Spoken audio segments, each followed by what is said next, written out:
Film industry में कोई दोस्त नहीं होता, ये हमने अक्सर फिल्म स्टार से कहते हुए सुना है।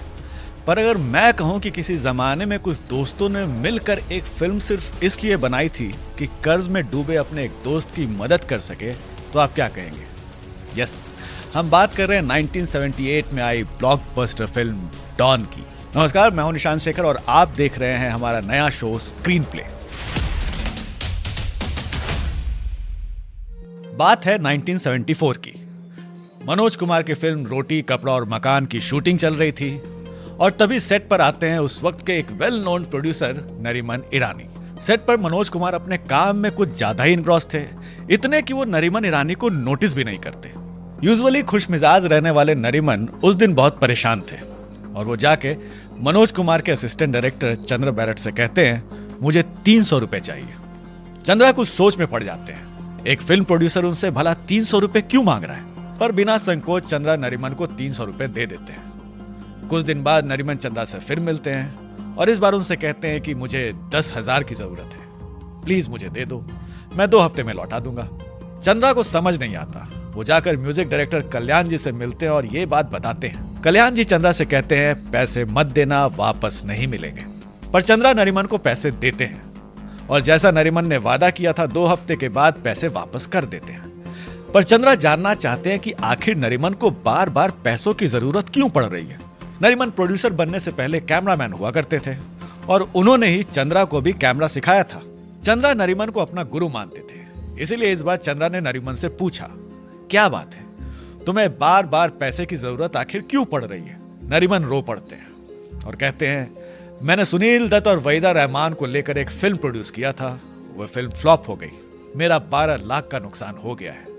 कर्जदार रोज सुबह मेरे घर आ जाते हैं, मुझे समझ नहीं आ रहा कि मैं क्या करूं। चंद्रा रोते हुए नरीमन की बात ध्यान से सुनते हैं और फैसला करते हैं कि अपने इस गुरु को इस मुश्किल से निकालने का बस एक ही रास्ता है, एक और फिल्म बनाना। पर नरीमन चंद्रा से पूछते हैं कि आखिर मेरे साथ काम कौन करेगा? उस वक्त रोटी कपड़ा और मकान फिल्म में अमिताभ बच्चन और जीनत अमान भी काम कर रहे थे और वो दोनों चंद्रा के दोस्त भी थे। चंद्रा उन दोनों को नरीमन की कंडीशन बताते हैं और दोनों खुशी खुशी चंद्रा की बात मान के उस फिल्म में काम करने को तैयार हो जाते हैं और इस तरह उस वक्त के 2 बड़े स्टार इस फिल्म का हिस्सा बनने को तैयार हो जाते हैं। पर एक कामयाब फिल्म बनाने के लिए एक अच्छी कहानी का होना बहुत जरूरी है और ये कहानी लिखेगा कौन?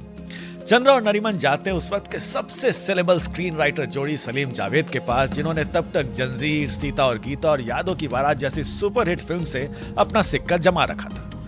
चंद्रा सलीम जावेद से एक कहानी मांगते हैं और सलीम जावेद जवाब देते हैं कि हमारे पास एक स्क्रिप्ट रेडी है, उसका नाम है डॉन, लेकिन उससे पहले ही कई डायरेक्टर ने रिजेक्ट कर दिया है, अगर आप चाहते हैं तो ये कहानी ले लें। चंद्रा रिजेक्शन की बात पर ध्यान भी नहीं देते और स्क्रिप्ट उठा लेते हैं और इस तरह शुरुआत होती है डॉन की, जिसे बनने में अभी और भी मुसीबतें आने वाली है। कहानी तो मिल गई, पर इसे डायरेक्ट कौन करेगा? जब रोटी कपड़ा और मकान बन रही थी तब ये बात हुई थी कि मनोज कुमार की अगली फिल्म क्रांति को चंद्रा डायरेक्ट करेंगे, जो कि बतौर डायरेक्टर चंद्रा की पहली फिल्म होती।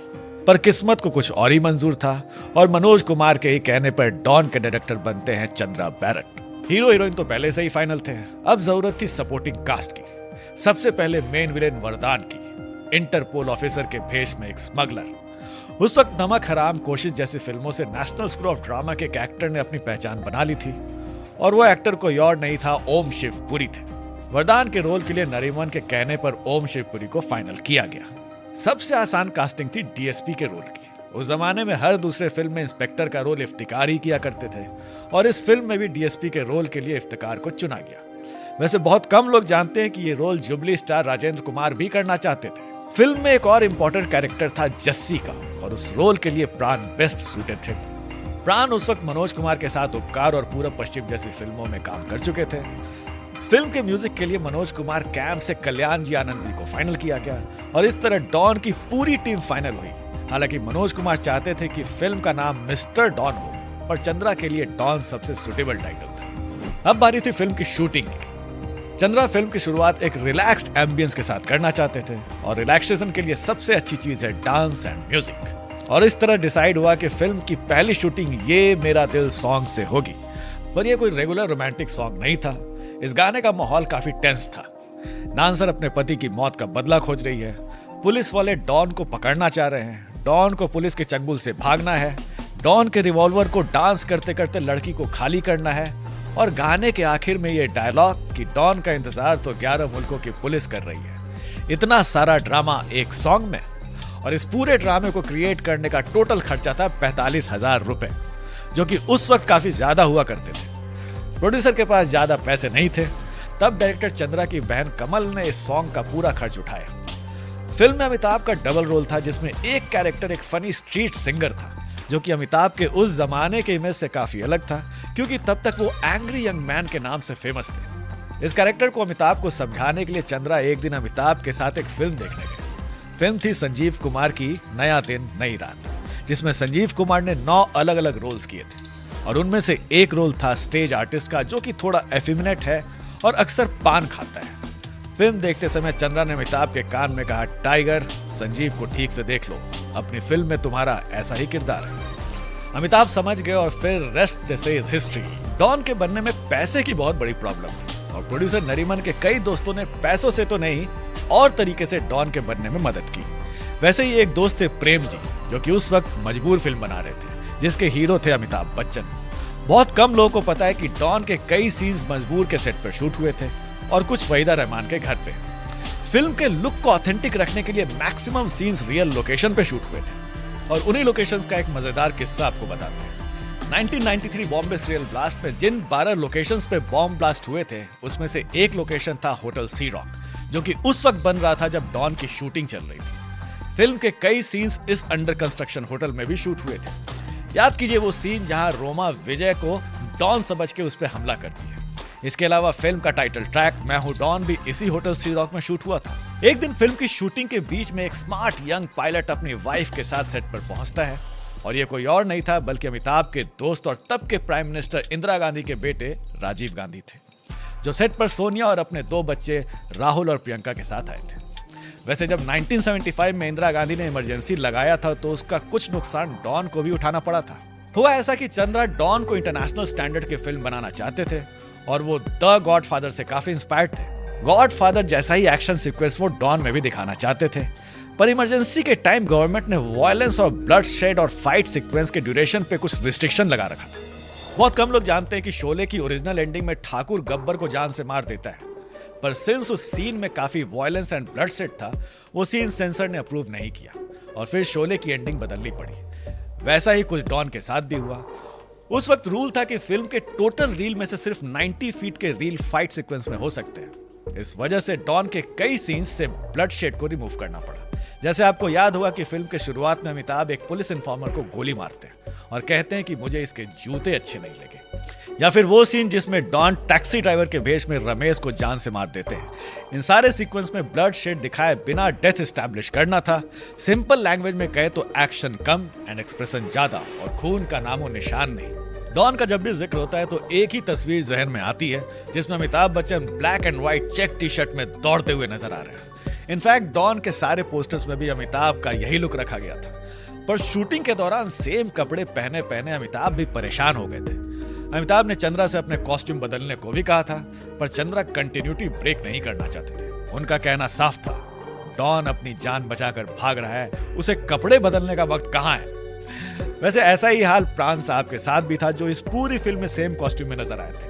वैसे इस फिल्म में अमिताभ के कॉस्ट्यूम को उनकी sister in law Ramola Bachchan ने डिजाइन किया था। खैर डॉन की शूटिंग चल रही थी और बस कुछ सीन्स ही शूट हुए थे, तभी एक बड़ा हादसा होता है। बात है 1977 के नवंबर की। मनोज कुमार अपनी अगली फिल्म क्रांति की शूटिंग कर रहे थे और डॉन के प्रोड्यूसर नरीमन उस फिल्म में कैमरामैन थे।